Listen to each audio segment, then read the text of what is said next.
So when you think about flavor in terms of ice cream flavors, for example, I love this analogy because each of and every one of us are unique in our own ways. That flavor, as we are going to learn later, is the idea of having different aspects of your personality, your skill sets and expertise, as well as your interests and passions, and your learning and design styles. All of these packaged together makes you, you. And in this workshop, I will be guiding you along the way to help you identify the aspects of certain personality traits. For example, are you talking about learning and design styles, how these mix and mesh makes you unique in your own architectural design approach. So like ice cream flavors, every one of us is special. And I want the takeaway for today is no matter whoever else says that you are not a good designer, you can improve, always remember that you are unique and a distinct individual, and you can only be you. So if you think about ice cream, right, there's two aspects to the ice cream.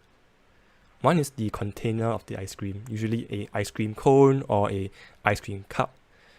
The second aspect is the ice cream itself, and the ice cream flavors vary from different countries and different cultures. And what we see in this picture, there's two different aspects again. The uniqueness.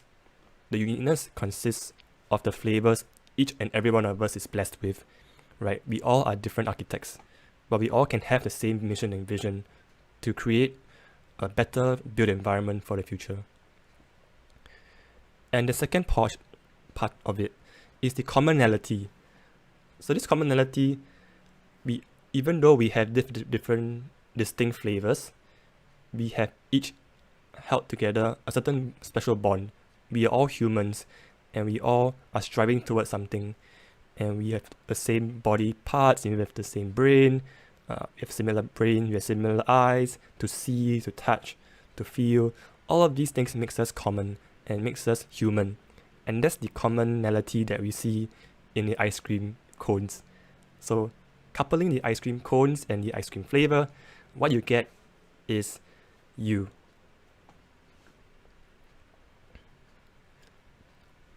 Aristotle once said, knowing yourself is the beginning of all wisdom.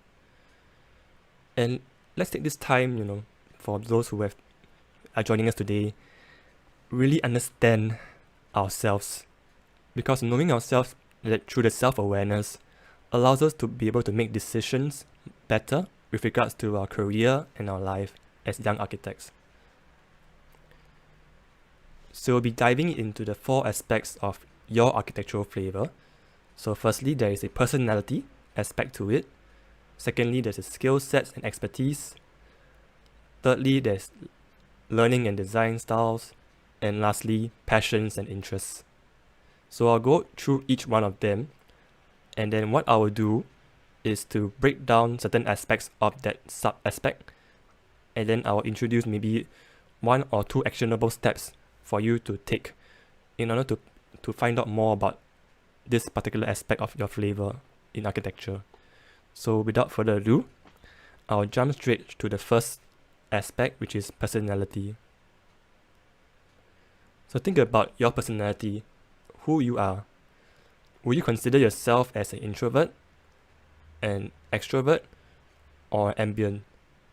So an introverted person is oftentimes perceived as being reflective, being quiet, always focused on something. Sometimes you cannot really catch his attention, maybe you're always thinking about inner worlds, you're always measuring things and wanting to see, you can calculate in your mind before even doing something. You're very cautious about something.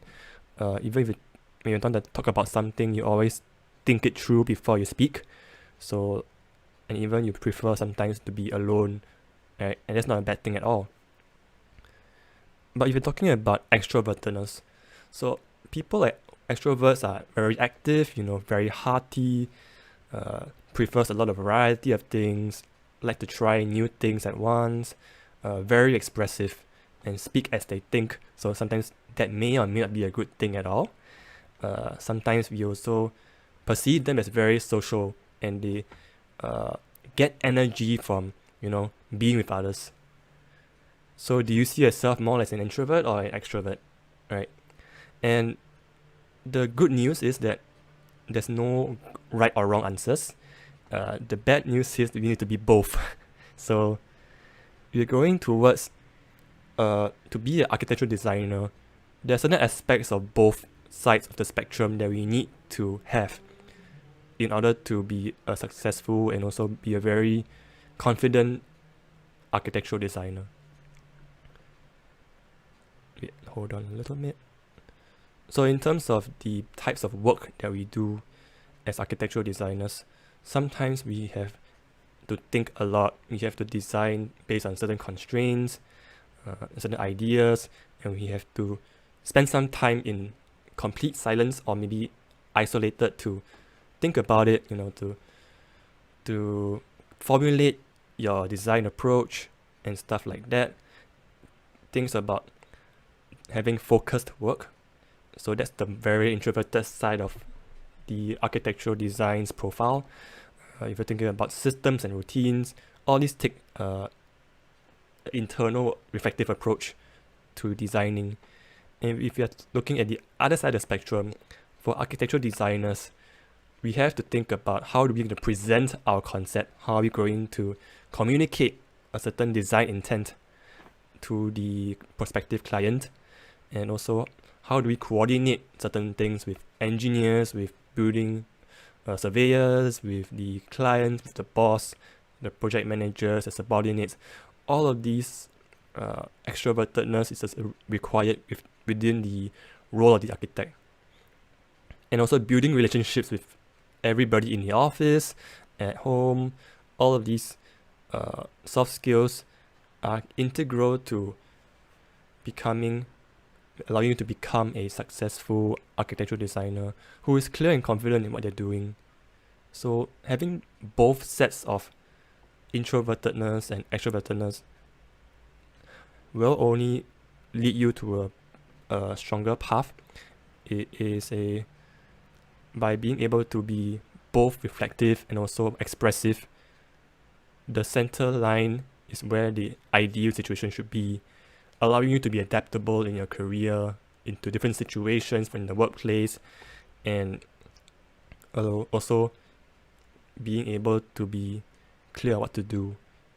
But in my own experience, I also had difficulty, initially to step out of my comfort zone and to share my design concepts, to speak up, to say no to certain things. For example, if I'm asked to do something that I know I cannot commit, the extraversion part of me, it needs to express that certain doubt and intent to say no, I cannot commit to this certain thing.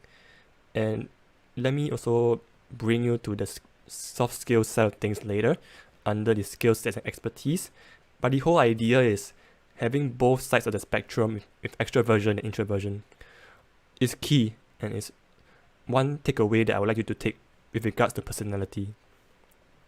So as young architectural designers, personality is important and is what makes you unique. So if you're talking about personality tests, I can recommend a few types of personality tests for you to try.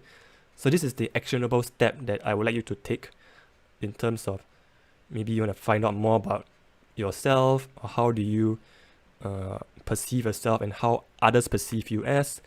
There is 3 types of personality tests that I found very helpful.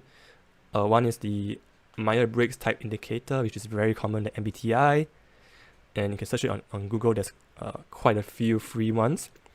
There's also the Horoscope and astrology if you are interested in that, and also the unorthodox personality test, which I'll show you in the next slide. So these 3 tests I highly recommend you to try. Firstly is 16 personalities. So 16 personalities is also based on the MBTI personality test that is, I think, is free for some parts of it, and you can actually purchase the overall profile reading at the end of the test. And I actually paid for it, and it's not very expensive. So I highly recommend if you're really interested to know about your career path and even how you deal with workplace conflicts, or even dealing with your own passion and interests. I highly recommend you to try the 16 personalities. You can also search it on Google. Second thing to try out is also the horoscope aspect of personality tests. So CoStar is a free app on App Store and Google Play that allows you to be able to see hyper-personalized real-time astrology.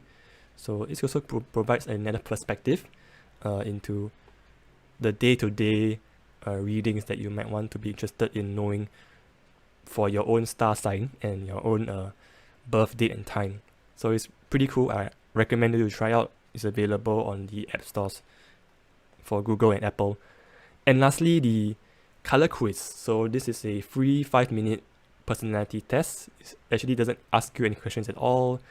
It's just basically asking you to pick certain colors, over 5 minutes, and then it gives you a break, and then you choose the colors again. So apparently all these colors, gives a result that constitutes to your current state, and it's quite interesting to me, and I find it very accurate. So if you're keen and to try out, it's also free.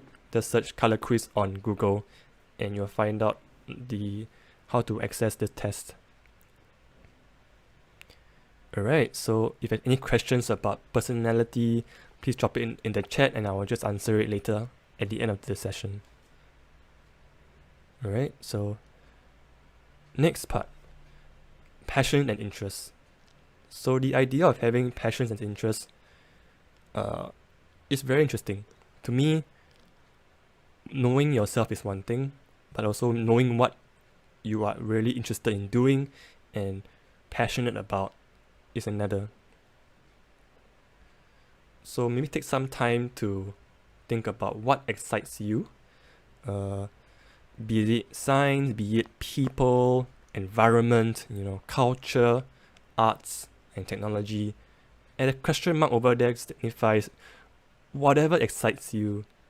And I've broken down the different spheres of objects, like interactions, time, where these aspects of your built environment comes into play. Like for example, people. If you're interested in people, you might be interested in the social side of architecture.